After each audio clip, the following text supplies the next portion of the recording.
एक कोई पत्रकार है, वो पत्रकार बाबाओं पर रिसर्च कर रहा है। किस पे? साधु महात्माओं पर रिसर्च कर रहा है। हरिद्वार चला जाता है। कहां चला जाता है? वहां वो देखता है कि एक बाबा जी है जो सुबह सुबह डेली 4 बजे उठते हैं, ठंड के दिनों में, दिसंबर जनवरी के महीने में, गंगा जी की धार में खड़े होके नंग धड़ंग खड़े होके नहाते हैं और डेली सेम रूटीन फॉलो करते हैं। एक दिन उन पत्रकार ने उन बाबा जी कहा, बाबा जी सुबह सुबह 4 बजे इतनी ठंड में, इतने ठंडे पानी में, गंगा जी के सामने आती हुई धार में जाके खड़े होते हो, डर नहीं लगता कि कभी गंगा जी अंदर ही रख लेगी? और बाबा जी ने उस पत्रकार का डर, भय, काम, क्रोध, लालच, ईर्ष्या, जलन, मोह, माया, इन सब से मैं बहुत ऊपर उठ चुका हूं। यह सब चीजें मुझे अधिक प्रभावित करती। पत्रकार को बाबा जी बड़े प्रभावित करते हैं। यार गजब आदमी है। पत्रकार बाबा जी को फॉलो करता है, डेली बातचीत करता है, डेली मिलता है। एक दिन बाबा जी उस पत्रकार कहते हैं, आओ तुम एक कहानी सुनाता हूं। एक गांव में 2 भाई थे। उनके माता पिता की मृत्यु हो चुकी थी। बड़े भाई की शादी हो रखी थी। बड़ा भाई मेहनत मजदूरी करके घर चलाता था, छोटा भाई पढ़ाई करता था। बड़े भाई का एक ही सपना था कि छोटे भाई को पढ़ा लिखा कर सरकारी नौकरी लगानी है।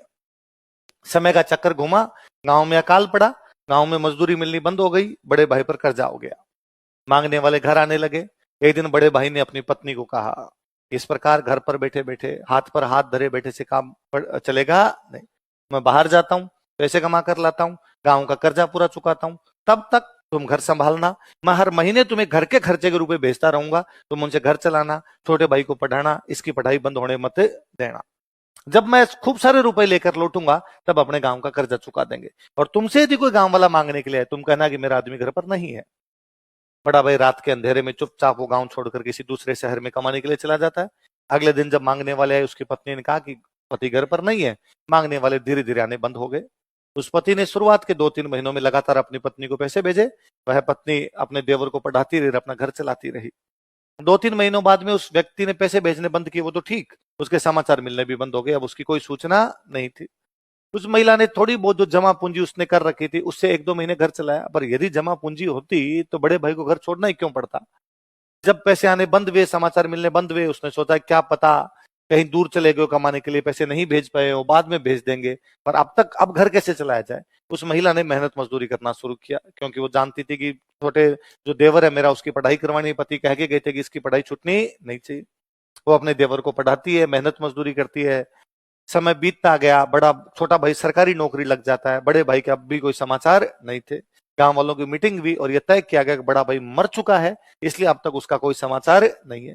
यदि बड़ा भाई मर चुका है तो उस महिला को विधवा घोषित कर दिया गया, और विधवा महिला पर उसके पीहर वालों का अधिकार होता, तो उसके पिताजी उसको लेकर चले गए। उस महिला का बाप एक शराबी व्यक्ति था। एक दिन वह रात को देखती है कि उसके पिता जो है वो एक सेठ से उसका सौदा कर रहे हैं, इतने रुपए दोगे तो मैं मेरी बेटी को तुम्हें बेच दूंगा। सेठ नेगोशिएशन कर रहा है कि इतने नहीं दूंगा, इतने कम ले लो, और बाप थोड़े रुपए ज्यादा मांग रहा है। वो जब ये कंडीशन देखती है, उसको लगता है कि यदि मुझे बेच दिया गया, कहीं नौकरानी बनकर रहना पड़ेगा, क्या पता जो लेकर जाए वो आगे और बेच दे, जिंदगी स्लेव जैसी हो जाएगी। वो वहां से भाग जाती है, भागकर वापस अपने देवर के पास आती है। अपने देवर को आकर कहती है, मुझे बचाओ, क्योंकि मेरे पिता मुझे बेच रहे हैं। देवर ने उन्हें कहा कि भाई आप पर आपके पिता का अधिकार है, आप विधवा महिला हो, इसलिए मैं क्या कर सकता हूं इसके अंदर। उसने कहा कि गांव के सामाजिक रीति रिवाज ये कहते हैं कि देवर अपनी भाभी से विवाह कर सकता है, विधवा भाभी से विवाह कर सकता है। गांव में इस प्रकार के नाते होते हैं। तुम मेरे से विवाह कर लो, यदि तुम मुझसे विवाह कर लोगे तो फिर मेरे पर तुम्हारा अधिकार हो जाएगा, और तुम्हारा अधिकार हो जाएगा तो मेरे पिता मुझे बेच नहीं पाएंगे। उसने कहा बात तो सही है, इस प्रकार की शादियां होती है, पर आपने मुझे पाल पोस कर बड़ा किया, मैंने आपको कभी इस नजर से देखा ही नहीं, मैं आपसे विवाह कैसे कर सकता हूँ।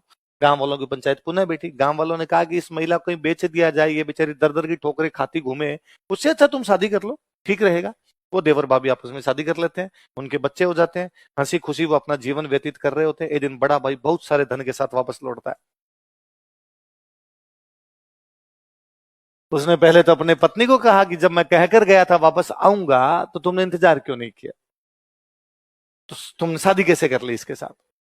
गांव वाले वापस आए, गांव वालों ने आकर उसे कहा कि भाई जब तेरे समाचार नहीं आए तो ये हमारी पंचायत का निर्णय था कि इस महिला को विधवा घोषित किया गया, और विधवा महिला देवर से शादी कर सकती, इसलिए इन्होंने शादी की। यदि तू जिंदा था, रुपए नहीं भेज पाया, कोई बात नहीं, समाचार तो भेजता तो हमें वस्तु स्थिति तो पता होती। वो महिला अंदर बैठी बैठी सोचती है कि मेरा पति कौन है, वह जिसके साथ मैं अभी रहती हूँ, जिससे मेरे बच्चे हैं, या वह जो मेरा पहले पति था बाहर आके बैठा है बहुत धन के साथ, हूं गोरी किण पीवरी, हूं गोरी, पीव मतलब पति, गोरी मतलब महिला, मैं अब किसकी पत्नी हूं, मेरा पति कौन है। उधर वो बड़ा भाई बाहर बैठा बैठा सोचता है यदि मैं ना आता तो इनका जीवन ठीक चल रहा था, इन्होंने मुझे मरा हुआ समझ लिया था, छोटे भाई की सरकारी नौकरी थी, इन्होंने आपस में विवाह कर लिया था, इनके बच्चे थे, इन पर कोई कर्जा नहीं था, हंसी खुशी अपना जीवन व्यतीत कर रहे थे, मैंने आके फालतू में इन सब लोगों के जीवन में झंझावात पैदा कर दी है। बड़ा भाई बहुत सारा धन कमा के लौटा था, वो पूरा धन वहां पर छोड़ता है, चुपचाप वहां से वापस निकल जाता है। ये कहानी सुनाकर बाबा जी पत्रकार को कहानी सुनाकर वहां से चले गए। पत्रकार बैठा बैठा सोचता है कि बड़ा भाई बाबा जी तो नहीं।